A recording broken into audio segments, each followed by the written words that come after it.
Celular de las proteínas en tiempo real y la regulación de la estructura proteínica y su función se realiza debido a la reversibilidad de las modificaciones posttraduccionales específicas presentes en estas moléculas.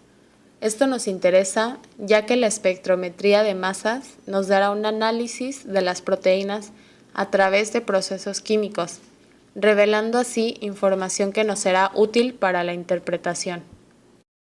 Esto nos interesa ya que la espectrometría de masas nos dará un análisis de las proteínas a través de procesos químicos, revelando así información que nos será útil para la interpretación.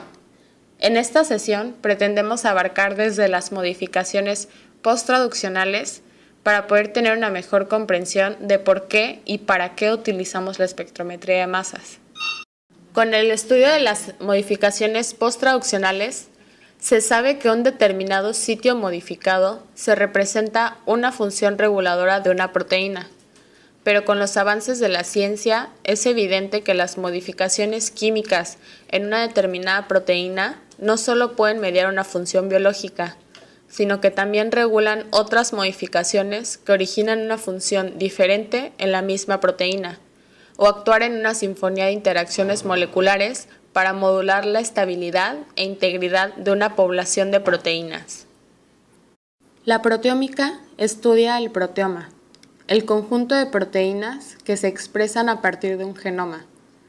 Es la genómica funcional a nivel de proteínas. Los estudios proteómicos se dividen en tres grandes áreas. El primero es la identificación a gran escala de proteínas y microcaracterización de sus modificaciones posttraduccionales. El segundo es la proteómica de expresión diferencial, la comparación de niveles de proteínas entre distintas muestras con aplicación potencial en un amplio abanico de enfermedades. Y la tercera es el estudio de las interacciones proteína-proteína mediante técnicas de afinidad, espectrometría de masas o el sistema de doble híbrido de levaduras, de gran utilidad para la construcción de bases de datos. Proteómica de expresión diferencial, cuyo objetivo es la identificación y o cuantificación relativa de las proteínas que sufren cambios estables o transitorios, debido a alteraciones en su estado fisiológico, patologías, cambios en su entorno, estrés, administración de drogas, etc. Proteómica de interacciones, estructural o de mapa celular. Esta estudia las interacciones entre proteínas para sí, construir un mapa físico de las mismas y determinar su función. Y por último, la modifocómica, que se centra en el análisis de las modificaciones posttraduccionales. Importancia del análisis proteómico. El ADN solo define lo que podría suceder. Podríamos llamarles posibles futuros genéticos, ya que estas instrucciones se pueden ver afectadas por una cantidad increíble de factores, ocasionando cambios en su transcripción y traducción, por lo tanto, alterando la instrucción original. Esto puede o no pasar, por eso se dice que el ADN solo define lo que podría suceder. Un único gen, distintas proteínas, especialmente en eucariotas. Esto quiere decir que aunque un gen parezca tener una sola instrucción, esta es capaz de traducirse en múltiples tipos de proteínas. Después tenemos los niveles de expresión de proteínas. No son predecibles a partir de los niveles de ARN mitocondrial. Luego, muy importante, el genoma no define las modificaciones posttraduccionales de las proteínas, ni su actividad, ni su localización, ni sus interacciones con otras proteínas y o metabolitos. Esto es muy importante ya que todos estos cambios son totalmente independientes del genoma. Por último, el proteoma es dinámico y refleja en cada momento el metabolismo celular. Aproximaciones experimentales. La proteómica requiere la integración de un conjunto de aproximaciones experimentales, como son técnicas de separación, por ejemplo, la electroforesis bidimensional de alta resolución y o cromatografía líquida multidimensional.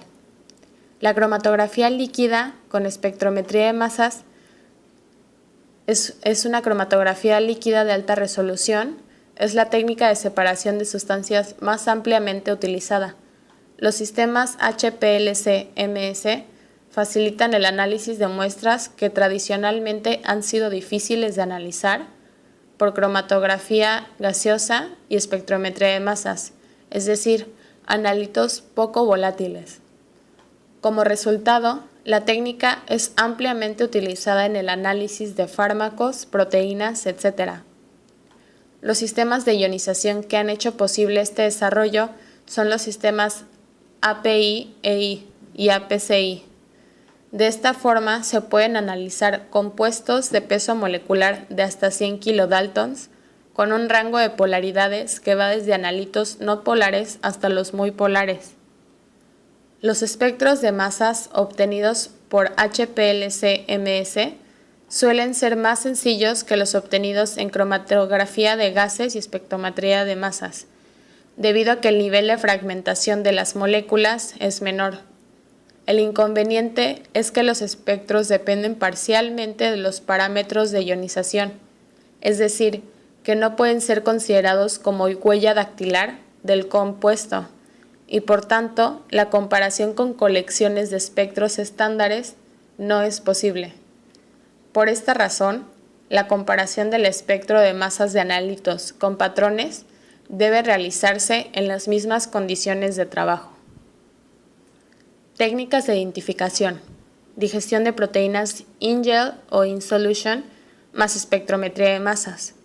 También están las bases de datos, que son el crecimiento exponencial de las bases de datos de secuencias de DNA y proteínas. Tenemos también las herramientas bioinformáticas como algoritmos computacionales que traducen y relacionan la información estructural de proteínas obtenidas por las técnicas bioanalíticas con el lenguaje de las secuencias de DNA.